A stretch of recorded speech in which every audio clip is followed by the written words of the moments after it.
51 vastu tips जो बदल देंगे आपकी जिंदगी। यह बहुत छोटे छोटे टिप्स हैं जिन्हें आजमाकर आप अपने घर का वास्तु दोष दूर कर सकते हैं। नंबर 1, नल से पानी का टपकना आर्थिक क्षति का संकेत है। टपकते नल को जल्द से जल्द ठीक करवाएं। नंबर 2, घर में किसी भी बर्तन से पानी रिस रहा हो तो उसे भी ठीक करवाएं। नंबर 3, छत पर रखी पानी की टंकी से पानी बहता हो तो उसे भी ठीक करवाएं।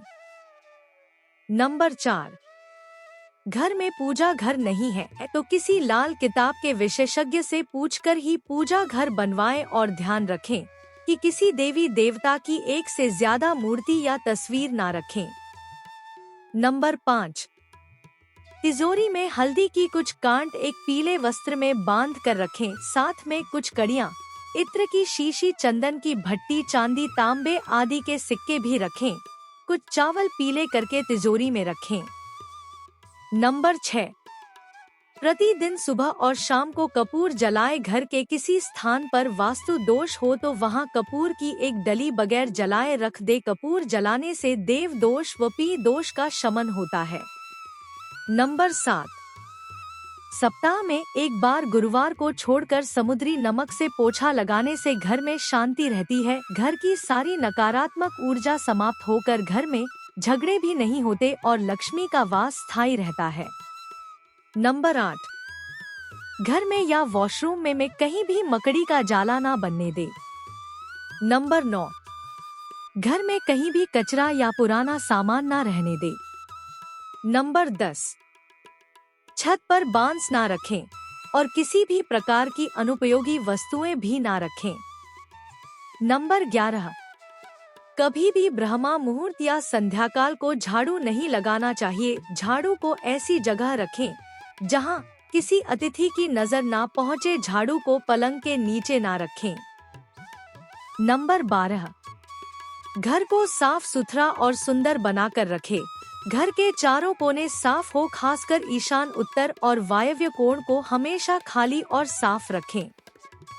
नंबर 13, वाशमेट दिशा खाली या हल्का रखना करियर में स्थिरता के लिए शुभ नहीं है, इसलिए इस दिशा को खाली ना रखें।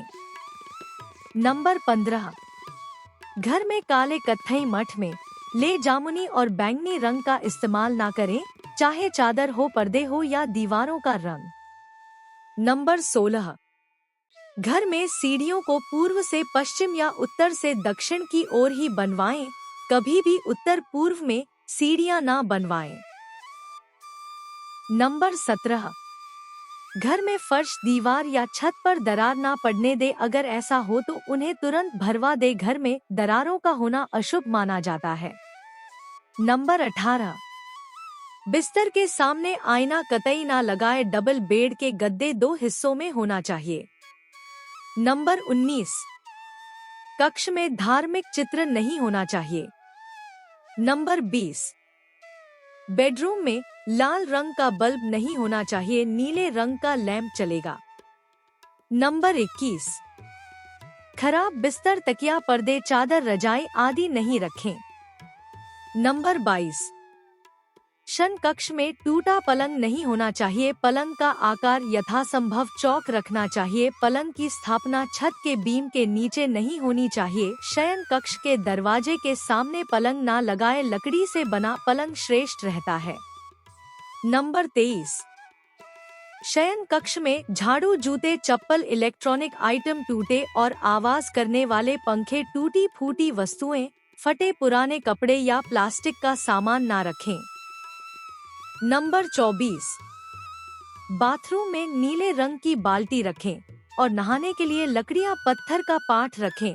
बाथरूम में किसी भी तरह की तस्वीर नहीं लगाना चाहिए, बल्कि उचित दिशा में एक छोटा सा दर्पण होना चाहिए। बाथरूम में मनी प्लांट लगाना अच्छा होता है। बाथरूम में वास्तु दोष दूर करने के लिए नीले रंग के मग और बाल्टी का उपयोग करना चाहिए।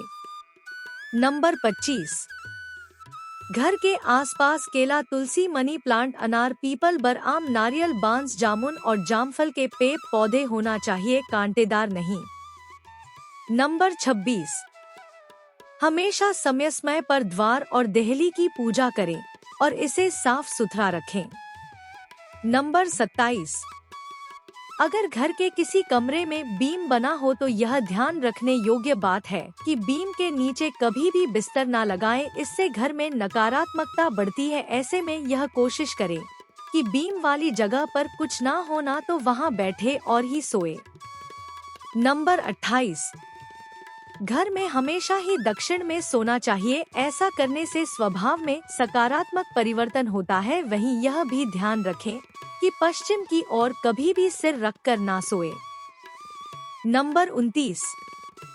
किसी भी दिशा में गलत रंग के पत्थर का फर्श ना बनवाएं। उत्तर में काले, उत्तर पूर्व में आसमानी, पूर्व में गहरे हरे, अगन में बैंगनी, दक्षिण में लाल, रीति में गुलाबी, पश्चिम में सफेद और वायव्य में ग्रे रंग के फर्श होना चाहिए। यदि आप अलग अलग रंग के पत्थर नहीं लगवा चाहते हैं तो आप सभी कमरों में गहरे हरे या फिर पीले रंग का फर्श लगवा सकते हैं। पीले में पीतांबर उत्तम है। नंबर 30। हर रूम के लिए अलग अलग रंगों का सुंदर सा कारपेट लाएं और उसे बिछाएं। इस कारपेट को प्रतिदिन अच्छे से साफ रखें। नंबर 31।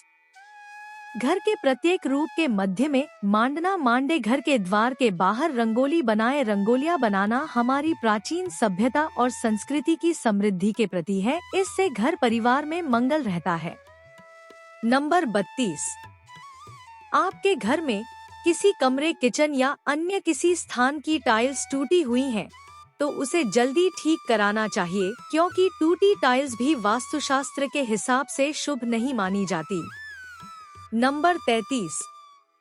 मकान के फर्श का ढाल पूर्व, उत्तर या ईशान दिशा की ओर होना चाहिए। इसमें भी उत्तर दिशा उत्तम है। नंबर 34। घर के दरवाजे के ऊपर अंदर और बाहर गणेश जी के चित्र लगाना चाहिए। द्वार के दाएं और बाएं शुभ और लाभ लिखें और द्वार पर बंदरवाल लगाएं जिसमें बेलबुका या सुंदर चित्र बने हो। दरवाजे की देहली भी अच्छी और मजबूत होना चाहिए, जिसके आसपास स्वच्छता बनानी चाहिए। ध्यान रखें, द्वार के बाहर अपने किसी गुरु या किसी अन्य देवी या देवता का चित्र कदापि ना लगाएं। नंबर 35। किचन में पीतल, कांसा, तांबा और चांदी के बर्तनों का उपयोग करें। किचन अग्निकोण में होना चाहिए। नंबर 36। बाथरूम और टॉयलेट अटैच नहीं रहना चाहिए, यह दोनों किचन के पास नहीं होना चाहिए। नंबर 37।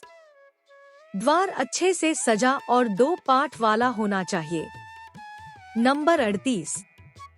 आपकी खिड़की को भी अच्छे से सजाकर और पर्दे से ढकी हुई रखें। खिड़की के आसपास बेल बूटे वाले चित्र होना चाहिए या रंगोली या मन्ने वाली चित्रकारी होना चाहिए। नंबर 39। घर में अतिथि कक्ष में हंस की बड़ी सी तस्वीर लगाएं, जिससे अपार धन और समृद्धि की संभावनाएं बढ़ जाएंगी। इसके अलावा कहीं किसी कोने में धन के ढेर का एक छोटा सा चित्र भी लगा सकते हैं। नंबर 40। गृह कलह या वैचारिक मतभेद से बचने के लिए हंसते मुस्कुराते संयुक्त परिवार का चित्र लगाएं। नंबर 41। यदि आप दूसरों के चित्र न लगाना चाहते हैं तो खुद के ही परिवार के सदस्यों का प्रसन्न चित मुद्रा में दक्षिण पश्चिम दिशा के कोने में एक तस्वीर लगाएं। नंबर 42। समुद्र किनारे दौड़ते हुए 7 घोड़ों की तस्वीर लगाने के लिए पूर्व दिशा को शुभ माना गया है। यह तस्वीर किसी वास्तुशास्त्री से पूछकर ही लगाएं। नंबर 43। घोड़ों की तस्वीर ना लगाना चाहे तो आप तैरती हुई मछलियों के चित्र भी लगा सकते हैं। नंबर 44। अतिथि कक्ष में घर के मुखिया की सीट के पीछे पहाड़ या उड़ते हुए पक्षी का चित्र लगा हो। ऐसी तस्वीरों से आत्मविश्वास और मनोबल बढ़ता है। नंबर 45। घर में दक्षिण दीवार पर हनुमान जी का लाल रंग का चित्र लगाएं। इसके 2 लाभ हैं। पहला यह कि आपका मंगल यदि अशुभ है तो शुभ होने लगेगा, और दूसरा यह कि आपके मन में किसी भी प्रकार का भय नहीं रहेगा। नंबर 46। रसोई घर में किचन स्टैंड के ऊपर सुंदर फलों और सब्जियों के चित्र लगाएं। अन्नपूर्ण माता का चित्र भी लगाएंगे तो घर में बरकत बनी रहेगी। नंबर 47। जिस घर में रसोई घर दक्षिण पूर्व यानी अग्निकोण में नहीं हो, तब वास्तु दोष को दूर करने के लिए रसोई के उत्तर पूर्व यानी ईशान कोण में सिंदूरी गणेश जी की तस्वीर लगानी चाहिए। यदि आपका रसोई घर अग्निकोण में न होते हुए किसी और दिशा में बना है तो वहां पर यज्ञ करते हुए ऋषियों की चित्राकुलम के कक्ष में मां सरस्वती, वेदव्यास या किसी पढ़ते हुए बच्चे का चित्र लगाए। घर के उत्तर की ओर ही बच्चे का मुंह होना चाहिए और तस्वीरें भी उत्तर की दीवार पर लगी होनी चाहिए। इसके अलावा किसी हरे तोते का चित्र लगाएं, जिससे बच्चे का पढ़ने में तुरंत ही मन लगने लगेगा। घर के उत्तर की दीवार पर हरियाली, तोते या चहक हुए पक्षियों का शुभ चित्र लगाएं। इससे घर के सभी सदस्यों की एकाग्रता बढ़ेगी। इसके अलावा मोर, वीणा, कलम, पुस्तक, हंस या मछली के चित्र भी लगा सकते हैं। कुल वास्तुकार जंपिंग फिश, डॉल्फिन या मछलियों के जोड़े को लगाने की सलाह भी देते हैं। ध्यान रखें, उपरोक्त में से किसी एक का ही चित्र लगाएं। नंबर 49। यदि पति और पत्नी में तनाव है या किसी कारणवश प्यार का संबंध स्थापित नहीं हो पा रहा है तो आप अपने शयन कक्ष में राधा, कृष्ण या हंसों के जोड़े का सुंदर चित्र लगा सकते हैं। इसके अलावा हिमालय, शंख या बांसुरी के चित्र भी लगा सकते हैं। ध्यान रखें, उपरोक्त में से किसी भी एक का ही चित्र लगाएं। नंबर 50। यदि शयन कक्ष अग्निकोण में हो तो पूर्व मध्य दीवार पर शांत समुद्र का चित्र लगाना चाहिए। शयन कक्ष के अंदर भूलकर भी पानी से संबंधित चित्र न लगाएं, क्योंकि पानी का चित्र पति पत्नी की ओर इशारा करता है। नंबर 51। यदि गलती से आपका शौचालय ईशान कोण में बन गया है तो फिर यह बहुत ही धन हानि और अशांति का कारण बन सकता है। प्राथमिक उपचार के तौर पर उसके बाहर शिकार करते हुए शेर का चित्र लगा दे। शौचालय में बैठने की व्यवस्था यदि दक्षिण या पश्चिम मुख की है तो उचित है। दोस्तों, अगर आपको हमारी यह जानकारी अच्छी लगी हो तो वीडियो को एक लाइक जरूर करें और अपने दोस्तों के साथ शेयर करें। चैनल को सब्सक्राइब करना ना भूलें, ताकि आपको हमारे नए वीडियो की नोटिफिकेशन मिलती रहे। वीडियो देखने के लिए आपका धन्यवाद। जय श्री राम, जय बजरंग बली।